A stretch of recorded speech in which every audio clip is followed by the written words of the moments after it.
एक ऐसा आदमी जिसके पास लाखों करोड़ों रुपए थे, फिर ऐसा अचानक क्या हुआ कि उसे लोन लेना पड़ा और यही लोन कैसे एक स्कैम का जरिया बन चुका था। हायर स्टार डायमंड के नाम से जिसकी कंपनियां चलती थी और उसके क्लाइंट सेलिब्रिटी थे, और कैसे ये दुनिया के करोड़पतियों की लिस्ट से निकलकर दुनिया के मोस्ट वांटेड लिस्ट में आ गया था। आखिर में ये सब हुआ कैसे, आइए आज के इस डॉक्यूमेंट्री वीडियो में इसे गहराई से समझते हैं। सो स्टार्ट करें।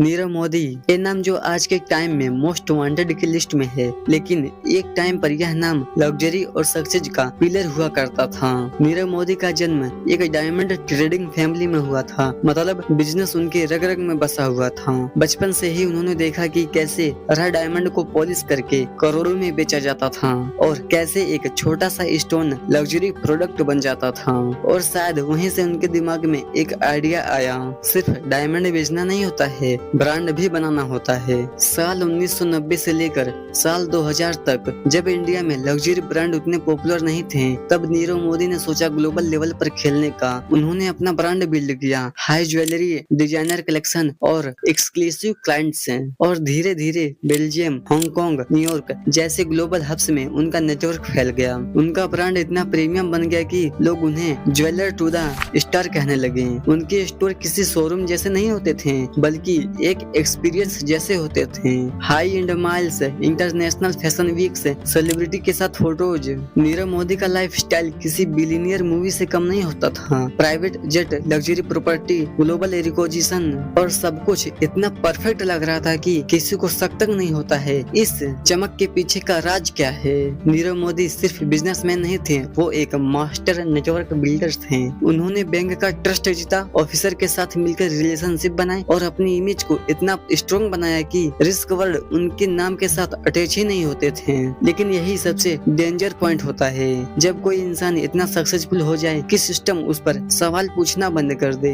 यहाँ पर सब कुछ परफेक्ट लग रहा था, लेकिन अंदर ही अंदर कंपनी लोन के सहारे जी रही थी। फाइनेंशियल स्ट्रक्चर कॉम्प्लेक्स होता जा रहा था और ग्रोथ नेचुरल नहीं लग रही थी। यह वही फेज था जहाँ एक सक्सेसफुल एम्पायर धीरे धीरे एक टाइम बम बनता जा रहा था। हर बड़ी कहानी में एक टर्निंग पॉइंट होता है और नीरव मोदी की स्टोरी में वो टर्निंग पॉइंट था बैंकिंग सिस्टम का मिसयूज। अब तक स्टोरी में सब कुछ एक लग्जरी ड्रीम जैसा लग रहा था, लेकिन असली गेम यहाँ से शुरू होता है, क्योंकि हर स्कैम का एक वीपन होता है और इस स्कैम का वीपन था LOU, मतलब लेटर ऑफ अंडरटेकिंग। इसमें एक और सिस्टम था जिसका नाम है स्विफ्ट। पहले आप इसे समझिए, LOU क्या होता है। सोचो, आप एक बिजनेसमैन हो और आपको फॉरेन से माल खरीदना है, लेकिन आपके पास अभी पैसे नहीं है, तो आप इंडियन बैंक के पास जाते हैं और इंडियन बैंक से कहते हैं कि मैं फॉरेन बैंक से लोन लेना चाहता हूँ। तो इंडियन बैंक कहता है हाँ ठीक है ले लो, लेकिन उसके बदले आपको हमें अपने प्रॉपर्टीज के कागजात हमें दे दो, क्योंकि अगर फ्यूचर में लोन नहीं जमा कर पाए तो हमें जमा करना पड़ेगा।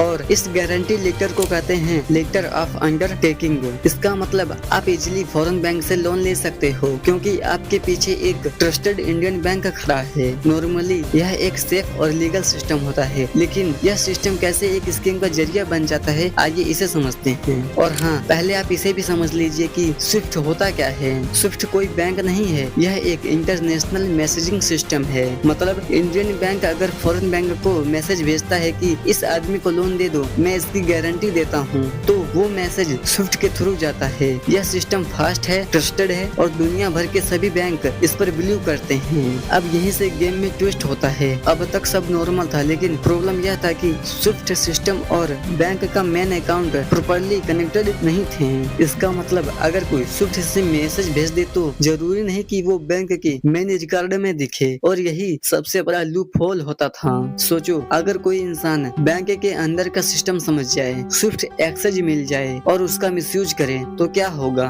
वो फेक गारंटी भेज सकता है, फॉरेन बैंक को लोन लेने के लिए कन्विंस कर सकता है और बैंक के रिकॉर्ड में कुछ भी नहीं दिखेगा। मतलब लोन तो मिल जाएगा, लेकिन बैंक के सिस्टम में उसका रिकॉर्ड का कोई भी नामो निशान नहीं होगा। और एग्जैक्टली यही हुआ। नीरव मोदी ने इस खास रास्ते को समझा और फिर उसका यूज किया। LOU के थ्रू गारंटीज, स्विफ्ट के थ्रू मैसेज और CBS डेटा को बाईपास करके एक ऐसा सिस्टम क्रिएट किया कि जहाँ पैसा बाहर जा रहे थे, लेकिन बैंक को पता ही नहीं चल रहा था। यह कोई छोटी मिस्टेक नहीं थी, यह एक परफेक्ट सेटअप था जहाँ टेक्नोलॉजी, ट्रस्ट और लूपहोल सब एक लाइन में आ गए थे। अब सवाल यह है कि क्या ये सब नीरव मोदी ने अकेले किया या फिर बैंक के अंदर भी कोई उसका साथ दे रहा था। नीरव मोदी ने पीएनबी बैंक के 2 ऑफिसर के साथ मिलकर 13,000 करोड़ का घोटाला करते हैं। उन 2 ऑफिसर का नाम था गोकुलनाथ शेट्टी, मनोज खरात। ये लोग बैंक के अंदर पावरफुल पोजीशन पर थे। चलिए इसे एक सिंपल स्टोरी में समझते हैं। Step 1, fake LOU issue.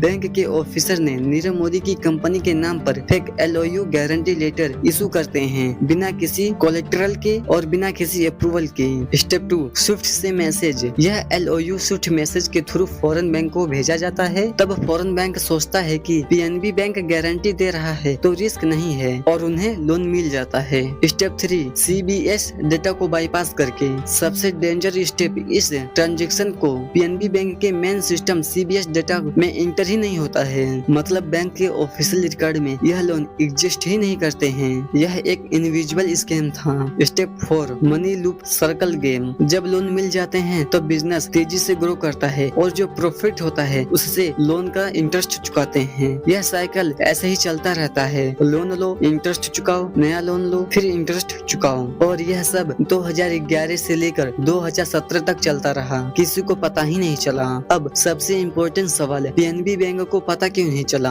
Answer simple है, इंटरनल ऑडिट वीक था, स्विफ्ट और CBS डेटा इंटीग्रेटेड नहीं थे, क्रॉस चेकिंग फेल हो गई और सबसे बड़ा ट्रस्ट मिसयूज हुआ। जब एक सिस्टम अंधविश्वास घाती पर चलने लगे तो उसका एब्यूज होना ऑलमोस्ट कर्टन है। यह कोई छोटा मोटा फ्रॉड नहीं हुआ था, 13,000 करोड़ का स्कैम हुआ। सालों तक उस पर अनदेखा कर दिया गया और जब तक यह पकड़ा जाता तब तक बहुत देर हो चुकी थी। और सबसे शॉकिंग बात, यह स्कैम एक दिन में नहीं हुआ था, यह स्कैम हर दिन थोड़ा थोड़ा करके होता था। लेकिन हर स्कैम का एक अंत होता है और इस स्कैम का अंत शुरू होता है सिर्फ एक छोटी सी डाउट से, एक सिंपल वेरिफिकेशन से। हर परफेक्ट क्राइम में एक छोटी सी गलती जरूर होती है। नीरव मोदी से इस स्कैम में सिर्फ छोटी सी गलती होती है और वो गलती क्या थी? नीरव मोदी ने नोटिस नहीं किया कि एम्प्लॉय कौन था। जनवरी 2018 में पंजाब नेशनल बैंक के एक ब्रांच में एक नया एम्प्लॉय आता है। रूटीन काम चल रहा होता है और तभी नीरव मोदी की कंपनी की तरफ से एक रिक्वेस्ट आता है, LOU रिन्यू करना है।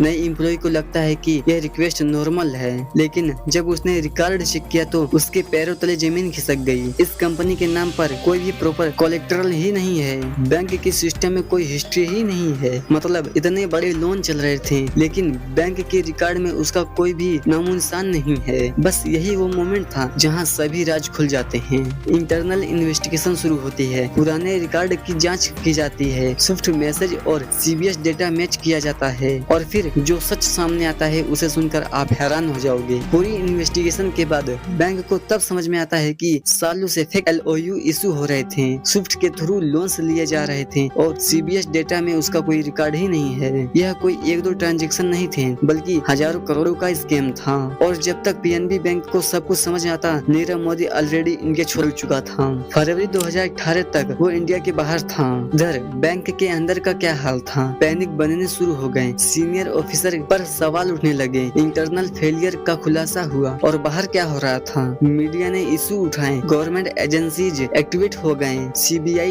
ED ने इन्वेस्टिगेशन शुरू की। यह सिर्फ एक बैंक का इशू नहीं रहा, यह इशू बन गया था नेशनल हेडलाइन का, पब्लिक आउटरीच का और ट्रस्ट क्रिसिज का। लोग पूछने लगे, अगर बैंक सेफ नहीं है तो हमारा पैसा कैसे सेफ होगा? पूरी इन्वेस्टिगेशन के बाद पता चला कि 13,000 करोड़ का घोटाला हुआ है। एक रिपोर्ट के अनुसार पता चला कि नीरव मोदी लंदन में है। जैसे ही यह रिपोर्ट लंदन की पुलिस को मिलती है, लंदन पुलिस नीरव मोदी को मार्च 2019 में अरेस्ट कर लेते हैं। लेकिन ये कहानी सिर्फ यहीं पर खत्म नहीं होती है। नीरव मोदी के अरेस्ट के बाद एक्स्ट्राडिशन केस, कोर्ट हियरिंग और बेल रिक्वेस्ट शुरू होता है और हर बार बेल रिजेक्ट हो जाता है। केस लंबा चलता रहा और 2026 तक नीरव मोदी लंदन के जेल में है और नीरव मोदी को इंडिया वापस लाने की कोशिश की जा रही है। और नीरव मोदी के साथ मिले 2 बैंक ऑफिसर गोकुलनाथ शेट्टी और मनोज खरात, वो अभी भी जेल में बंद है। इस स्कैम के बाद RBI ने LOU लेटर ऑफ अंडरटेकिंग का सिस्टम बंद कर दिया और आज भी सवाल वही है, क्या नीरव मोदी इंडिया वापस आएगा? क्या पूरा पैसा रिकवर होगा? क्या जस्टिस कंप्लीट होगा? आप सभी लोगों का बहुत बहुत धन्यवाद हमारी इस डॉक्यूमेंट्री वीडियो को देखने के लिए। अगर इस डॉक्यूमेंट्री नेक्स्ट वीडियो में कोई कमी हो या कुछ कहना हो तो आप कमेंट जरूर करें। धन्यवाद। I will be back. Bye.